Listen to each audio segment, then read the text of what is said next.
বলছি বোর্ড দেখে লেখা তুলতে। বাবা ভালো মতো দেখতে পাচ্ছি না।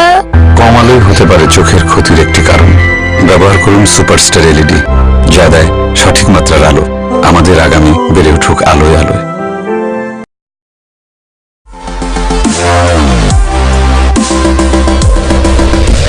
Assalamu alaikum, dear viewers. Welcome to Changetv.press special talk show.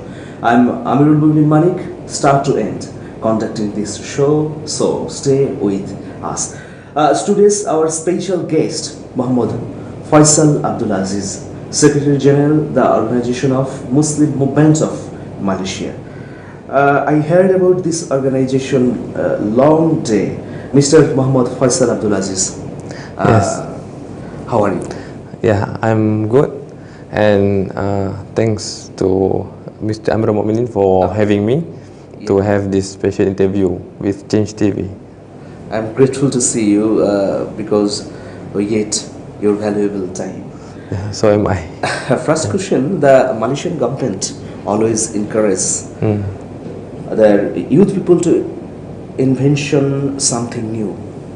In this perspective, your country made a huge emerging youth group who made your country right way. How is it possible, or what mechanism was applied for that? Okay, as far as this youth issue in Malaysia is concerned, now we are having agendas of empowering youth on many occasions that be implemented by the government, especially right after general election 2018, where the most recent was the act of government when they present a motion to the parliament to amend the constitution by allowing the youth age of 18 to cast the vote in the election, and also to be candidate in the parliament and also in state constituency. So basically this is a timely where I could say a mechanism that be implemented by the government to encourage the people, especially the young people 18 years old and above.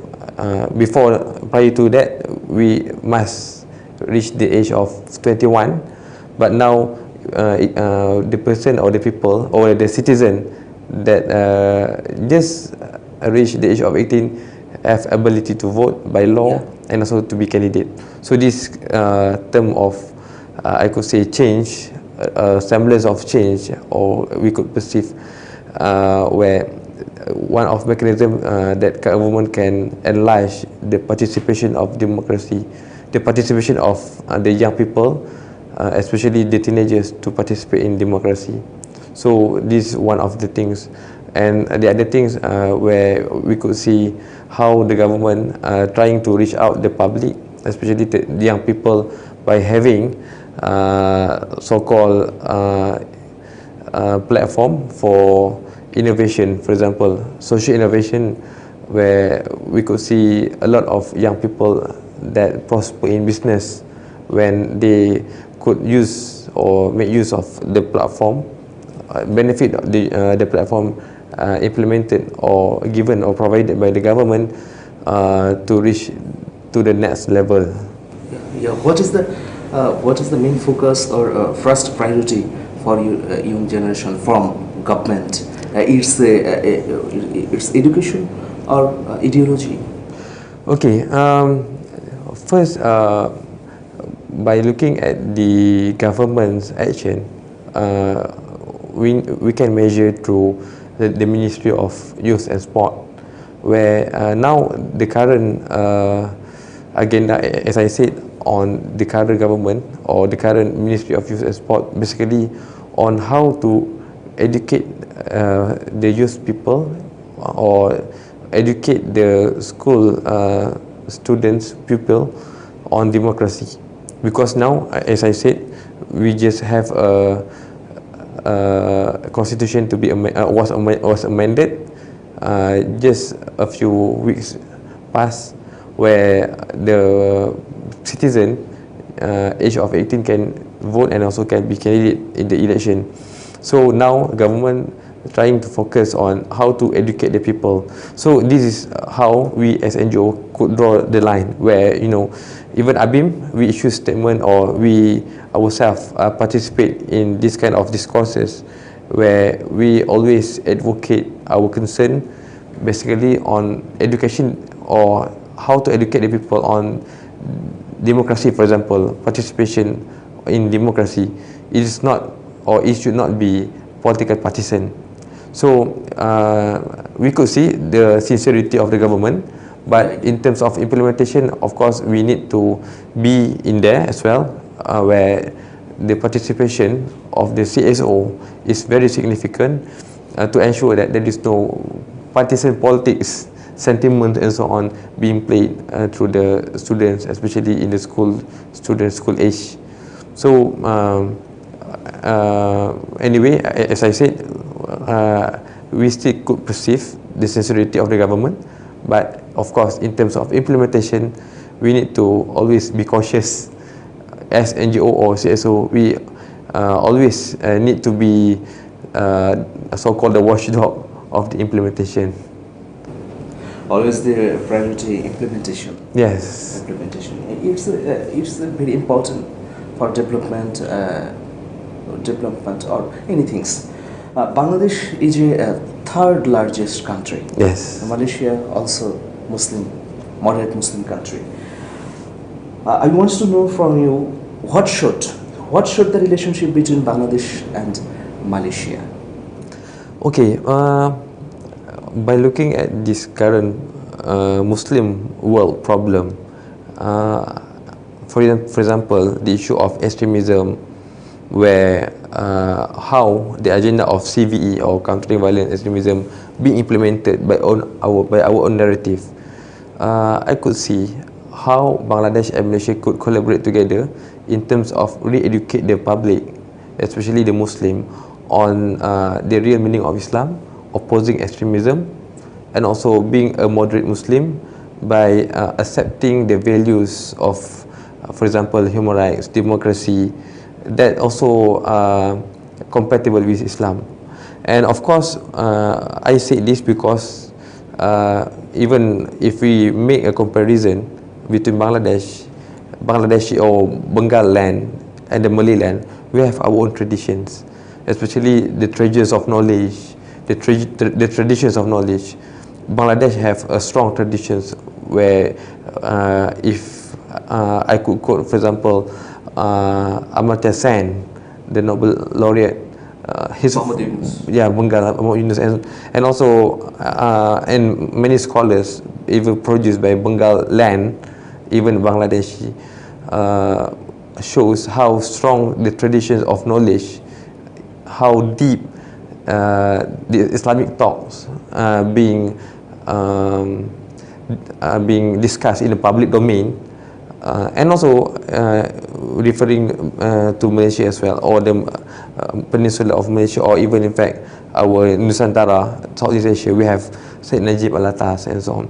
So by having collaboration of ideas, because we did both have a strong culture of knowledge, education tradition, work, yes, technical education. Yes. So we could collaborate together in terms of how to re-educate the Muslim nowadays in the Muslim world on countering the violence and extremism, and by having our own narrative. It is not the case of having the narrative from the US or from the West, but we develop our own narrative on countering the extremism by having our own understanding about Islam, to ensure that the people or the moderate talks being discussed in a public domain, discourses and so on, and of course in stages the public will mature.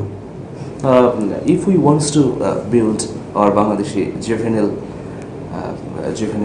people, Okay. can possible? Yes, of course.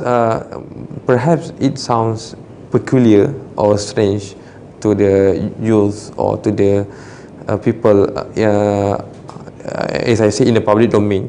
But we should start at the public universities in the first place, where how the university play important role to have a debate, to have discourses, to publish books by having not so heavy in terms of tax, for example, to make people understand about Islam, and also to ensure that our idea can be sold to the public. What can do Abim for us? Sorry? What can do Abim for us? Abim for us as means Bangladeshi people, Bangladeshi youth generation. Yes, actually, Abim also perceive Bangladesh, especially the young people, have many potential, especially in terms of how to develop Bangladesh, the Islamic tradition in Bangladesh, and also to be promoted in the Muslim country worldwide. And of course, as I said, by having such kind of a good and strong tradition, how Bangladeshi people make use of this tradition to be promoted even in Malaysia. For example, now we are having a great university like IUM, and so how the Bangladeshi people can make use of IUM, and in fact to produce a lot of scholars from Bangladesh, or to replicate IUM in Bangladesh, to promote more in-depth talks and yes, the human character, human capital that can develop Islam in Bangladesh. Yeah. What action does Abim accept to create an ethical, rich young society? What action does Abim? Yes, actually on any issues, economy issues, poverty, educational, cultural, and so. Yes. But not political issue. Not political per se, but sometimes we do participate in political issues. But of course, by our own agenda, I mean NGO, we are apolitical, and sometimes we also criticize the government. We also criticize the opposition. We also supporting certain agenda of the government and opposition, which can benefit the people. But obviously, there's ideological sense or ideological part. Basically, our members, we have common ideology, meaning to say, on having or accepting democracy as part of Islam, and how do we make use of democracy to empower Islam as a religion of this federation. Yeah, nice. Has your organization practiced organization, that means member of organization, practiced the Islamic ideology practically? Basically, yes, we have our own so-called the spiritual exercise, where of course mostly derived from our friend from Egypt, Muslim Brotherhood, where we could see, for example, we have Usra from at the central area, and also a state level, and also district level. We also having like for example Al-Ma'thurat, Mathur, and also Tamrin training, Tadrib, and so on. So basically this kind of spiritual exercise really help us to motivate us to work harder for this kind of da'wah. In this perspective, who are the icon of your people or your organization? In Malaysia? Yeah. Basically, we do not emphasize more on, one-man show or people-centric. Basically, we encourage people to look at themselves. Yeah, for example, if you want to reach icon, you just look at yourself. You look at the mirror and you look at yourself. And basically, of course, now a lot of people have a lot of icons, artists, perhaps politicians, and perhaps scholars. But of course, the most important thing is about you yourself, how you appreciate yourself, how to be yourself, and of course how to at least develop yourself to be better person in this world. And uh, if you talk about icon, even in fact in Malaysia, as I said, a lot of icons, being idolized by young people. But we, especially we from Abim, we do not even encourage the people to look at the personality of people, but we look at how do we develop ourselves, even have some kind of self-reflection, and of course develop you yourself to be a better person to save this world and to solve the problem of the ummah. Nice, but have any syllabus or literature of your organization? Basically, we also open in terms of literature. For example, in Usra, sometimes we do refer to the tafsir, for example, by our Malay tradition, Hamka, if you know, the renowned scholar in Southeast Asia. And also, we also refer to the tafsir by Tahir ibn Ashur. Sometimes we also refer to the tafsir of Sayyid Qutb, and sometimes we also refer to the text written by Maududi. So basically, if you talk about syllabus, Shahid Qutb. yeah, Also Shahid Qutb, Rashid Ghanushi. yeah, Rashid Ghanushi and so on. So basically, Abim is very open. That's why if you look at Abim members, we have a lot of persuasion in terms of idea. Some quite pro to Ghanushi, some quite pro to Ikhwan, some quite pro to this tradition of the Malay and so on. So we are open to that. We are open to the discourses and discussion, and we can have a debate in Abim in terms of idea. Contestation of idea is very widely open for all members. We heard that Mr. Anwar Ibrahim is one of the patron of your organization. Is that correct? Yes, he was one of the founders of ABIM, and he was the second president of ABIM. And in fact, he played a very significant role when he was in ABIM. And in fact, if I could mention the establishment of IUM, International Islamic University of Malaysia, derived from ABIM annual general meeting when he was the president, and later on it was endorsed when he was deputy prime minister, and of course when he was the Minister of Education.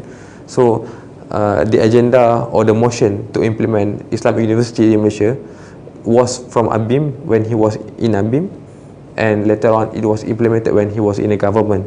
So he played a very significant role in terms of giving understanding about Islam, da'wah, and also implementation about education like IUM, and also Islamic banking, economic. All of social work. Yeah, social work. Not political, isn't that? Yeah, not political per se. How important is unity among the young people of different countries in the current situation of the world? Yes, of course. We do appreciate any kind of effort, even promoted by any NGOs in this world that can unite young people. And of course, it is very important to have a unity. When I say about unity, it is not just about to have to streamline in one idea at all, but at least to have a common ground or common concern.